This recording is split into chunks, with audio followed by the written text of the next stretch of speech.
Welcome to the regular WNBA show. There is a dull moment in this league. Is there ever? Andrew Haubner, cap space. We had to bring him back. Back to Two back. times. Mm-hmm. 2 times. Put up those fingers. Because, well, as if you're listening to this, you know that Angel Reese has been traded to the Atlanta Dream in what might be the worst trade in WNBA history.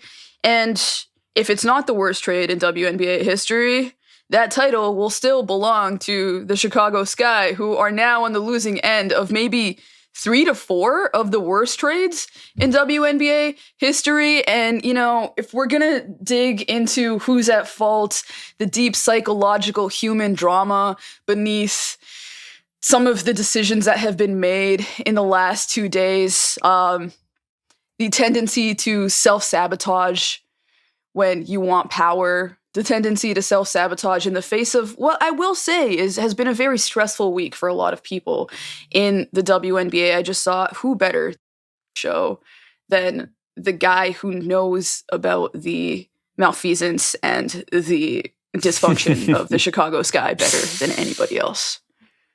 Yes. Well, thank you for that, first and foremost. I don't know if I know more, but I definitely know some, because this, I guess to table set a little bit, you know, this is a story that fans, I think, have been following since Angel Reese got drafted in Chicago. It's only deteriorated since she first set foot in their practice facility, and then they did the side-by-sides of what it looked like when Caitlin Clark was welcomed into the Indiana practice facility. And that was the first maybe canary in the coal mine moment of like, ooh, I don't know if this franchise is ready for what they have, or if they really genuinely understand what they have from like a motion mover perspective here.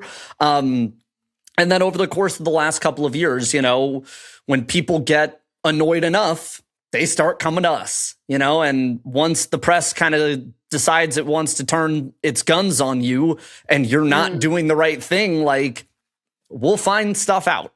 And so this really started, for us at least, a handful of months ago at No Cap Space, amidst Michael Alter being sued by one of his minority owners, Stephen Rogers. This comes right around the same time that there's problems going on with Bedford Park, the city that is hosting their practice facility. And in the time since, there's been all sorts of conversations about what is going to happen with this team, with the CBA. Who do they re-sign? Where does Angel fit in? And then we get an absolute nuke. We get a big piece of news yesterday on Monday that Angel had been traded to the Dream. So, yeah, I mean, it ends probably one of the more toxic relationships we've seen in this league. But I got to agree with you, Seerat. Like, this probably is a number 1 or number 2 most consequential, but also most lopsided trade in WNBA history. I said this was our version of the Herschel Walker trade, like in the NFL, the Luka trade in the NBA. It's to that level, because no matter what people think about Angel Reese from an offensive output perspective, like I know that saying, oh, this person's a generational rebounder can be met with some source of derision, but that belies how dominant of a rebounder she actually is and how much of a force multiplier that can be on the right team with the right coach. And in this Atlanta Dream system, it might be the right everything, because culturally, I think we're about to see something happen in Atlanta that we are just not prepared for. I'll put it this way. I'm real glad I moved down to Chattanooga with no cap white in January, because No Cap Space is basically going to be on the Dream beat again this year. So, and now we got 2 of us, myself and Shawnee Powell down here. So this is just, it's crazy. It's a paradigm shifting move right as the paradigm's shifting in the league. Yes. We're very lucky, because Tyler DeLuca is going to be down in Dallas too for Paige and whoever their number 1 pick is. So, and now there's conversation about what that is. So it's the national championship ended 2 days ago. Yeah, no, we were just talking 2 days ago. We just did a long podcast 2 days ago. Yes. So burying the lead here a little bit, Angel Reese was traded for 2 late first round picks. That is less than the Chicago Sky traded for when they traded for Marina Mabrey. They got they traded 2 first-round picks, a first-round pick swap, and some second-rounders for Marina Mabrey. It is less than what they traded for, who was turned into Sonia Citron, and in 2027 will turn into probably another generational pick because they gave up a pick swap. I love, when I look at the history of bad Chicago decision-making, the pick swaps really stand out as a source of delusion because it tells me that, maybe there's just a lack of disregard for how meaningful a pick swap can be, and that is low-hanging fruit for front offices to pick at. It also tells me that they just thought that they were going to be awesome and these pick swaps weren't going to matter. Well, they do. And as I was going through the history of horrible trades, one thing that, I'm so sorry to Chicago fans right now because I feel like this is, I'm going to be twisting the knife here a little bit. If they had not traded for Marina Mabrey in 2023, they would not have had trade the pick swap that is going to be the number 2 pick in this year's draft with the Minnesota Lynx to move up in the 2024 draft to get Angel Reese, because they would have just had their own pick, which was top 5. And Angel was drafted 7th. So bad moves compound on each other. We know this. We know this from Chicago Sky history. We know this from bad front office history. Me thinking, though, on a big picture level about what really is at, what's the source of bad decision making from front offices? Because I think you look at this trade and you're late first round picks, like what are you doing? There have been moments, there have been what the fuck moments where we thought about stuff like that, and there are just kind of, there are common culprits. There are common characteristics, right? I think is one, ego is one. I think ownership involvement is one, that pressure is one. Because as I think about what I'm getting to, really, as I think about the Chicago guys' horrible decision-making, is that Sylvia Fowles' trade was made in 2015, and Pokey Chapman was a GM. Marina Mabrey was a James Wade era. Jeff Pagliocca, unfortunately, has 2 under his belt with Ariel Atkins and Angel Reese now. Well, what's the through line here? The through line here is an ownership group that is bad at managing people, has an obsession with taking credit, is incredibly stubborn in the face of every power struggle that they have had with the star.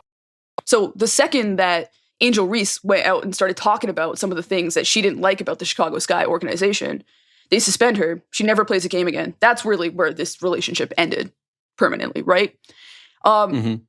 We've seen this in the past. With Elena Deladon. We have seen this with...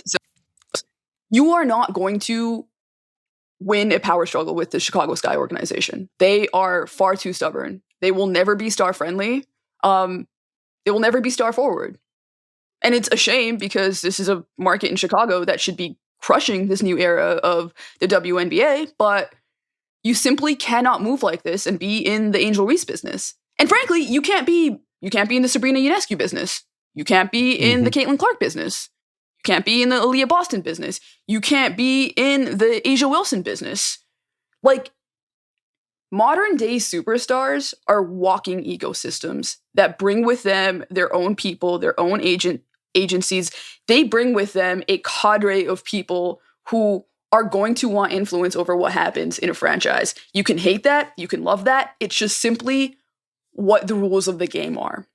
And you have an organization that has never dealt well with that and is going to be feeling so much pain in the future as they start to try to deal with like this new world order of NIL stars. It's just not going to work out really well for them. On top of the fact that I feel like Michael Alter and Nadia Rawlinson have basically just created an atmosphere of, stress, desperation, and panic that has a downstream effect of forcing GMs to make really bad decisions. And I don't want to take too much of heat off of Jeff Pagliocca, who, has certainly done ownership spinning in the past, as you've reported, and has maybe been uniquely impatient in the face of such pressure, right? Like, this is somebody who has never really had GM experience before having this job. He was a a trainer turned GM. Now, I don't think that this was somebody who was dying to, mess with the careers of young players. I don't think that's why he got in this game, right? But I think that the job of a GM, especially a modern GM, is being able to manage people, it's being able to manage ownership, it's being able to manage stars and coaches who often have varying goals. Everybody wants a championship. They all have different ideas about how to get there. They have different ideas about how fast to get there. We can kind of get into that later when we talk about the Mystics.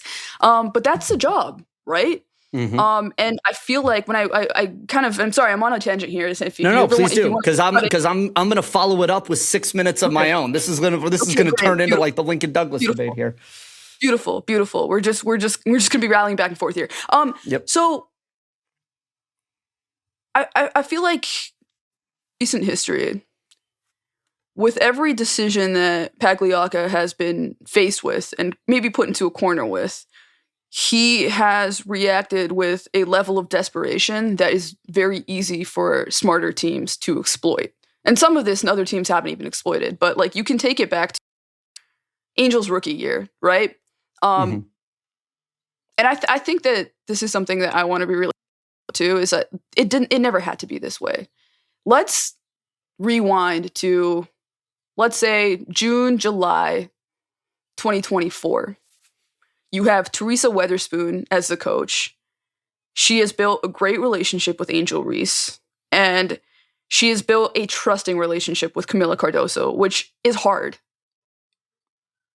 And Marina Mabrey is still on the team. She's now in the starting lineup. Kennedy Carter is in the starting lineup. Kennedy Carter, another famously, is not the easiest person to be able to get to buy into a team concept. Teresa Weatherspoon is in the hearts and minds of all four really players who have differing levels of passion, ego, opinion. And none of those things are a bad thing. In fact, you need them if you are going to build, especially for a Chicago team that wants to build tough defensive-minded teams. Well, that comes with a certain level of electricity, and you need a coach that can handle that, right? They have that.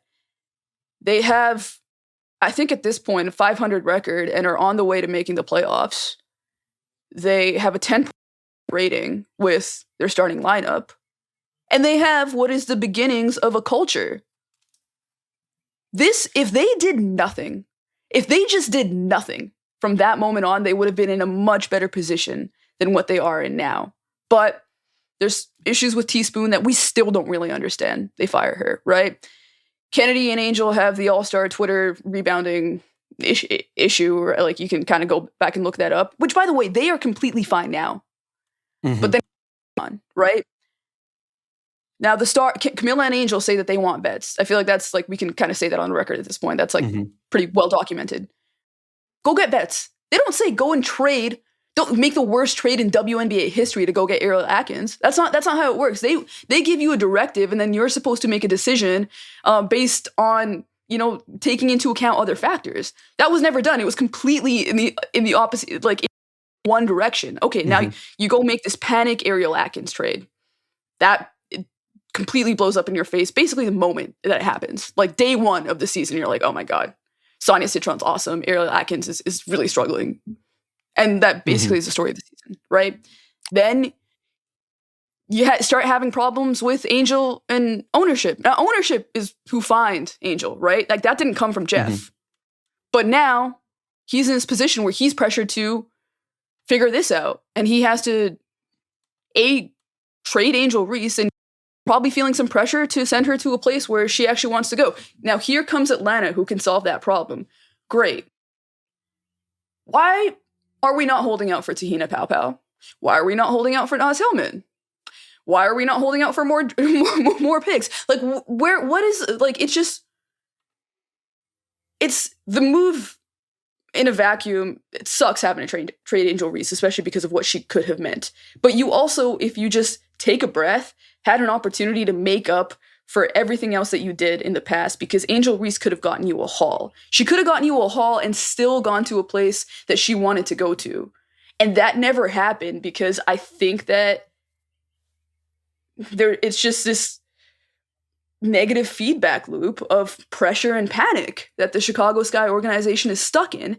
And it never matters who the GM is, but it's always going to be the ownership applying that pressure.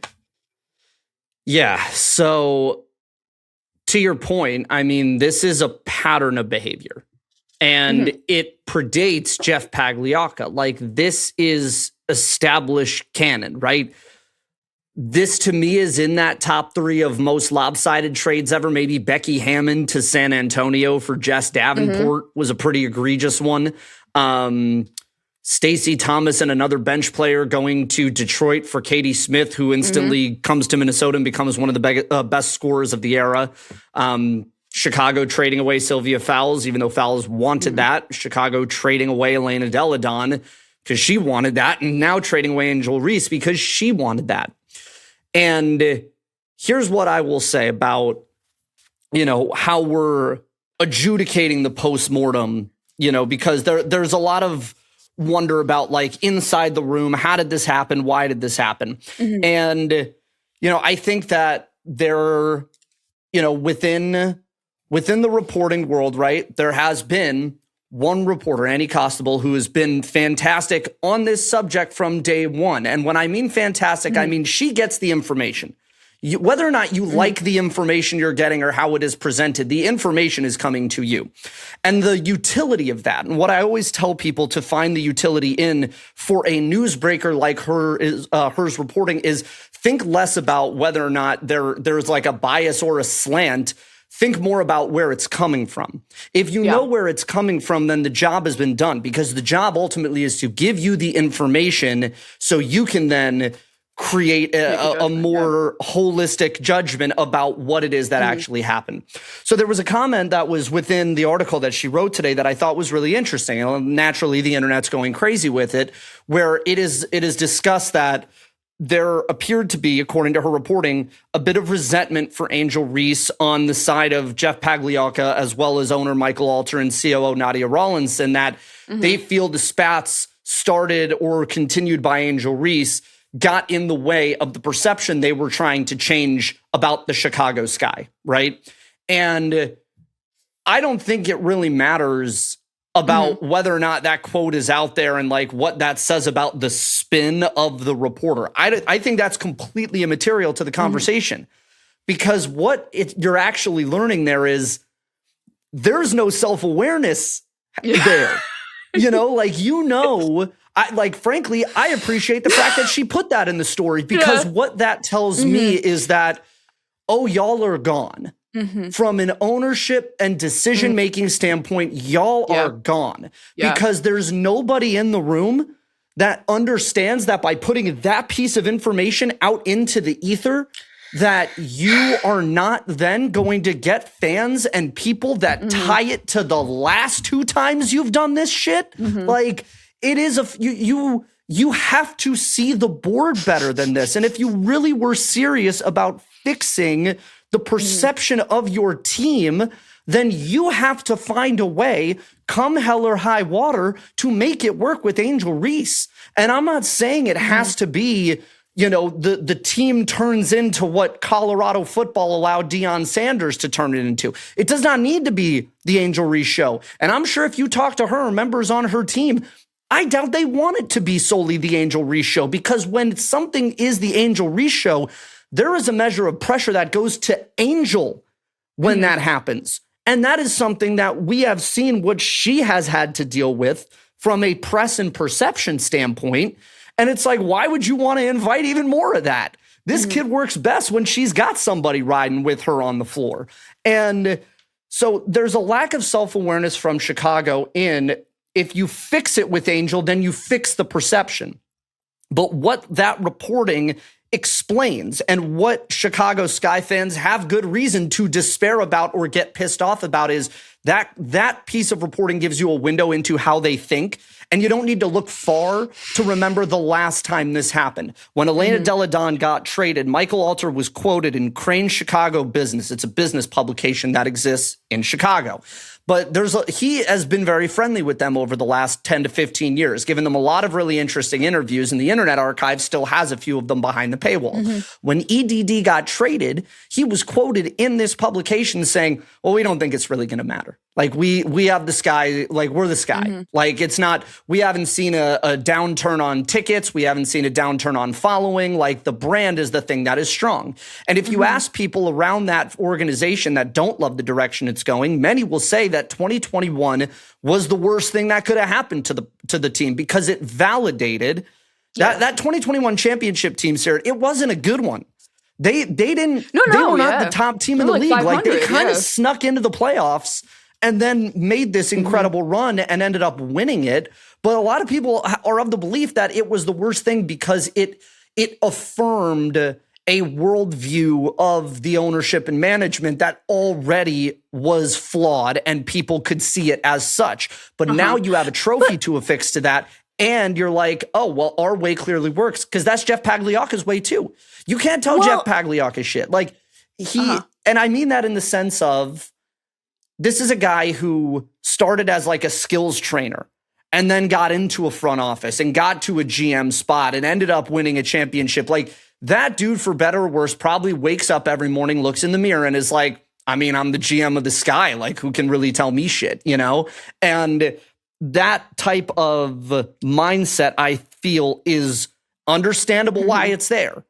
But I think that's not a way to adequately and accurately run a franchise, because it puts your ego above others, and you have to be egoless in order to win a championship. You just do. Well, you have to be especially egoless in that job as well, which in whatever the sport is, that job requires eating a lot of shit. So it just is what it is. It doesn't matter if it's Angel Reese or Michael Alter.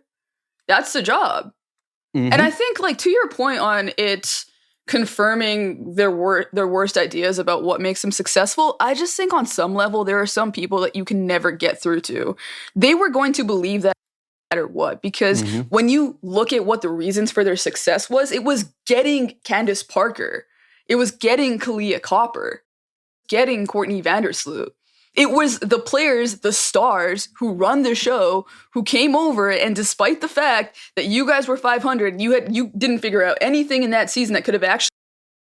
It turns out that great players can just make great plays, and they can paper over all of that stuff. That was a lesson that they should have taken away in a title, even when you're dysfunctional, because plenty, like, even like against like the whole egoless championship thing, I feel like I have to push back against that a little bit too, because like when you work in sports and you see how many teams win titles, somebody has to win a title at the end of the year, and then we, post hoc tell the world that team was egoless and that was a great locker room. Plenty of dysfunctional locker rooms that win titles because they have talent. I'm not saying that's the most fun way to build, but like, if you were a dysfunctional, power-hungry organization from the top, that is actually your only way to win a title. But the thing is, you gotta give a little bit, and they have no give, and you can't have no give in this era. You just can't. No. That's not how it works. It shows limits to the performatism too. Like, if we really want to take it to the level past this, I think that there are a lot of folks in the women's basketball space that for years have seen this as a charity or a sympathy instead of a sport that is deserving of investment and care the same way the men get. And not just by virtue of the fact that Title IX says you have to do it. This is not a duty of obligation. It needs to be a duty of want. And what you're seeing right now, whether or not you feel NBA owners are jumping on the train late because they're cynically seeing the cash flow now. I mean, these guys at the very least see the cash flow and they're responding to it. Matt Ishbia and Joe Tsai aren't coming into the WNBA and not spending money. Like, they are coming in, Joe Lacob too. They're willing to throw bags over this because, they don't see it as a charity. They see this thing as a business and a venture to make money on. And I think that in past reporting of the Sky as well, I think from the jump, and this is something within our own reporting at NCS, like, Michael Alter's heart is in the right place, and I've always felt that way. I think his desire to build a women's basketball franchise in Chicago is a legitimately noble venture, especially to do it during a time in the mid-2000s where the WNBA was not a super commercially viable product. It just wasn't. I would argue that the nadir, like the bottom years of the league, was really between like 04 and 12. And he got in right around that time. Now that's great. But when you have former owners, Linda Friedman, I think was who it was that was quoted in Julia Poe's article shortly after the Steve Rogers lawsuit occurred, saying no one really expected this thing to make money. And like now Michael is being expected to, you know, shell all this out and he's doing it out of pocket. Like, hey, bro, then you shouldn't have invested if you didn't think that this thing was ever going to take off in that way.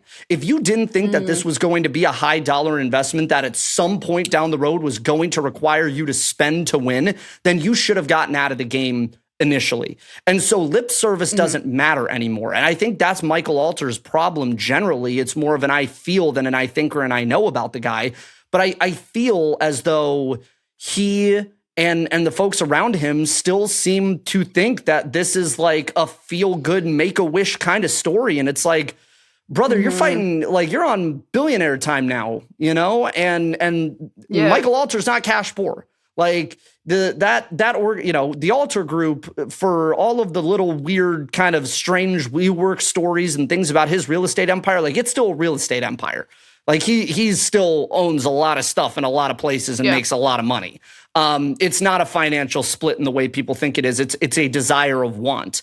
And even in this Bedford Park stuff, like, are they helping out on the finances? Yeah, they are. But much like Dallas with the Wings, both of those organizations are getting screwed over by their respective cities because they wanted to go fishing and hunting for tax breaks when Los Angeles and the Sparks, their stuff in El Segundo is coming along swimmingly. You know why? Because they put that down on 100% private investment. So when you try and cut corners in this era of the WNBA, it's revealed that you're cutting corners and you look stupid in doing so. And Angel Reese is someone, frankly, that I don't think you can cut corners with. She's the player that A, is not going to keep her mouth shut about that sort of thing, but also she is somebody that by that virtue demands you be great alongside her. And this organization has now shown with 3 different superstars that they are not willing to be and grow in a great way alongside their players. And you can't keep hiding behind, oh, I'm just a small bean and I didn't know that, there was all of this investment. Yeah, like girl math, there's all of this investment into like what the WNBA is supposed to be. Like I wholeheartedly reject that. And I think it was insulting for minority or former minority owners to use that as a way to hit Rogers in the lawsuit. And I think it's a ridiculous way to try and defend what the Sky have done with their superstars over the years. You're not a poor franchise. You're not a poor city. Are there city things as far as getting arenas and stuff done? Sure. But you know what? Joe Mansueto just did it in Chicago with a Major League Soccer franchise. There's no excuse. If you either want to do this or you don't. The performative nature of this part of the equation, it's done. It's dead. It's over. You either adapt or you die if you're Michael Alter in Chicago.